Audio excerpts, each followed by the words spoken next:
Oh, you live in Denmark? You must go skiing all the time in the mountains. Oh, you live in Denmark? Are you learning Dutch? Hey y'all, welcome back to our channel. We are Derek and Mike, the road trotting guys, and today we're talking to you about one of our favorite topics, all the things that Americans seem to get wrong about Denmark. One of the first ones we're going to bring up is something you see a lot in American political media, and it's one that we know Danes hate hearing, which is, isn't Denmark socialist? Yeah, and I think that hatred for hearing it probably stems from one of two things. First of all, Americans don't seem to actually understand what socialism is. They have a very broad definition that they seem to just weaponize to use to demonize anything that they don't particularly like about another country or another political party. And speaking of political parties, in most European countries, there actually is a socialist party. So when you paint everybody with that broad brush, you really miss a lot of the political nuance that is necessary to understand a country's complex economic system. Yeah, and I think having lived here for almost 5 years now, we can tell you that Denmark is not socialist in the classical definition. I mean, sure, we pay high taxes. We'll cover that a little bit later. But you'll find that almost everybody works for some sort of private company. And in fact, a lot of government services here are actually outsourced to private companies as well. I mean, when you look at some of the public transportation, it's actually run by a private company. Even a lot of doctors are actually contractors. They're not government employees. So the idea that the country itself is primarily government owned and run just isn't the case. Yeah, it's kind of a joke, so stop saying that, Americans. Basically, the American definition of socialism is anything that somebody else gets that I don't personally get myself. So since Denmark and Danes are used to getting a lot of things from the government that we don't have in the US, I guess that's where it comes from. But trust me, Denmark is not socialist. Denmark is very much a capitalist society. And you could almost argue that in some ways Denmark's even more capitalist than the US in a lot of ways. One of the examples, I think, is just the way that you can hire and fire here. The classic Scandinavian flexicurity model is something that is crazy to hear in America, that you can just fire somebody and give them a standard 1, 2, or 3 months wages, whatever they're supposed to get, as just a rule of thumb. That's just not what you do in the US, where it's really hard to fire people. Yeah, and beyond that, if you want to talk about free enterprise, it's much easier to start a business in Denmark than it is in the United States, and that's just a fact. There's a lot of economic indicators to back that up, and we'll talk about them as we go on. We could do a whole video on this topic, but we'll wrap it up here and just say that no, Denmark is not socialist. Americans, stop saying it. And if you don't understand what socialism is, Google it.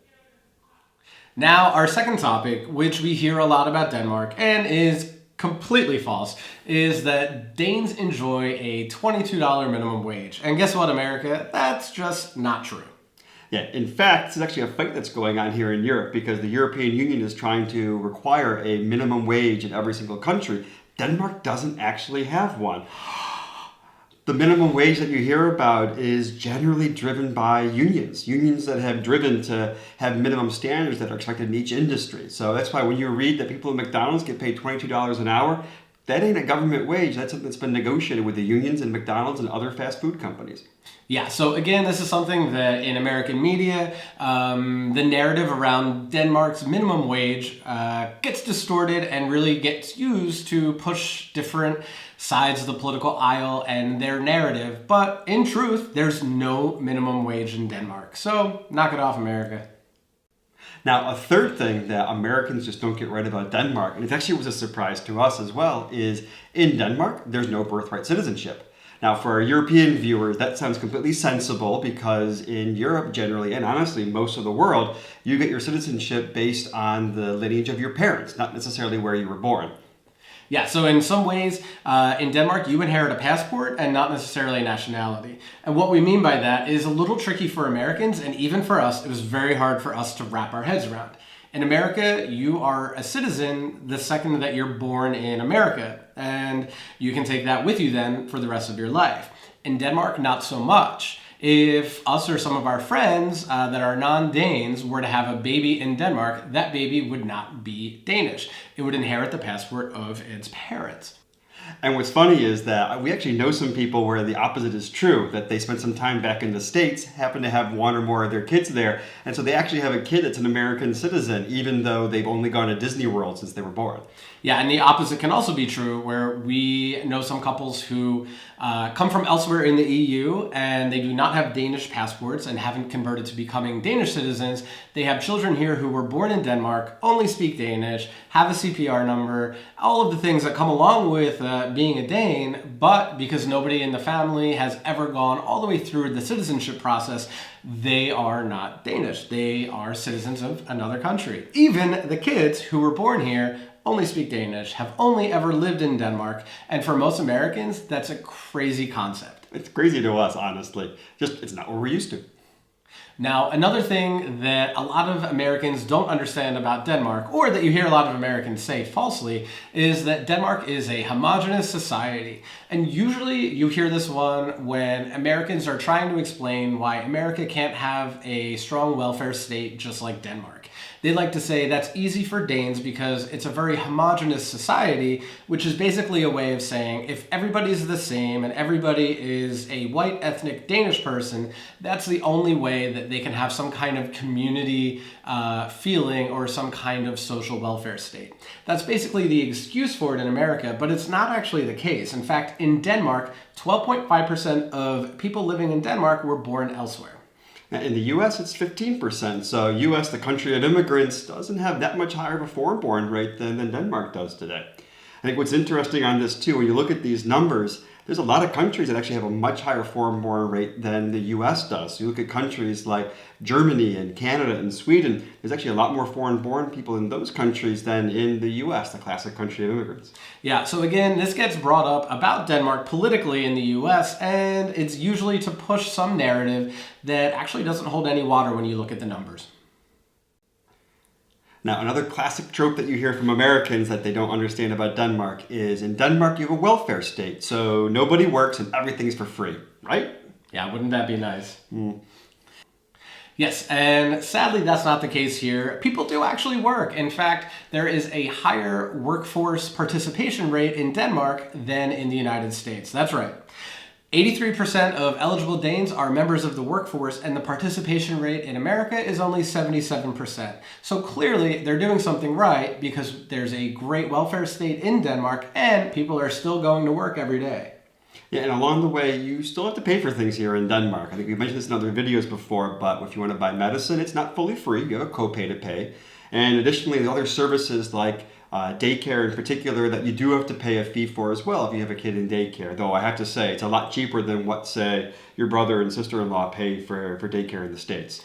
And I think you hit on a good point, Mike. With daycare, that's actually part of the reason why the participation rate is much higher and more people are working in Denmark, because nobody's actually too poor to work, meaning they fall in a weird hole of the economy where they can't afford daycare, so they can't afford to work. We know some top earners that while they were living here had a child in daycare, and even though they probably could have afforded some of the best daycares in America, they got a great daycare here in Denmark and only paid about $300 a month. So that subsidized daycare makes it a lot easier for more people to fully participate in the economy. And the final thing that we often hear Americans say wrongly about Denmark is, don't you pay like 50% of your income as taxes? And guess what? That ain't true in most cases. No, and honestly, when you look at it, the amount of money that we take home in Denmark versus when we were in the U.S. is pretty much the same. I mean, just swap out what right now we pay to scat in Denmark. Back in the U.S., you pay in federal tax, state tax, local tax, putting it into your 401k, paying for Medicare and Social Security, and then your medical plan and everything else. Net, we take home roughly the same one way or the other. Yeah, and don't forget the other bills that come each month, like your student loan bill. We already mentioned having to pay for daycare, your own retirement and pension, elder care, taking care of your parents or your children. Americans get squeezed financially in a lot of ways from a lot of factors that just don't exist here in Denmark. So yeah, maybe the actual effective tax rate is a bit higher, but when it comes out to what you're paying each month, it's not that different. And that half your tax thing is not entirely true. I mean, for one, for you to pay half of your income in taxes in Denmark, you have to make roughly 2 million krona per year. That's like 320,000 US. And obviously one of the things that you always see that's scary is, oh, it's like a 55, 56% top tax rate.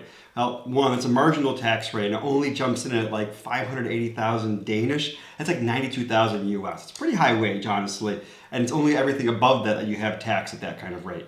That's right. And a lot of Americans just don't seem to understand what a marginal tax rate is, but it means everything under that $92,000 mark, you're not paying that high rate on, only on the krona or the dollar that you make after that $92,000 mark is what you're paying that high effective tax rate on.